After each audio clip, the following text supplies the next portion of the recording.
کوئی نہیں جانتا کہ پرسوں کیا آئے گا، کوئی بھی آنے والے وقت کو پریڈکٹ، ابھی تک انسانی علم اس سطح پہ نہیں پہنچا کہ وہ آنے والے وقت کا بتا سکے۔ ہو سکتا ہے کہ اس آنے والے وقت میں کہیں پہ کوئی شرپسند اس قسم کے گھناؤنے ارادے دوبارہ بھی رکھتا ہو، مجھے نہیں پتا۔ میں آپ کو صرف یہ ایشور کرانا چاہتا ہوں کہ کبھی نہ صرف کرسچن مائنورٹی کے ساتھ، چاہے وہ ہندو ہوں، چاہے وہ سکھ ہوں، چاہے وہ پارسی ہوں، چاہے وہ احمدی ہوں، چاہے وہ کسی بھی قسم کی مائنورٹیز سے بلانگ کرتے ہوں، اگر ان کی جان و مال پہ کوئی بھی شخص، کوئی بھی گروہ حملہ آور ہوگا تو ریاست اور ریاست کے قوانین کو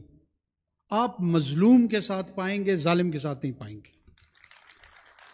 قرآن حکیم میں دو ہی قومیں ہیں، ایک ظالم ہے، دوسری مظلوم۔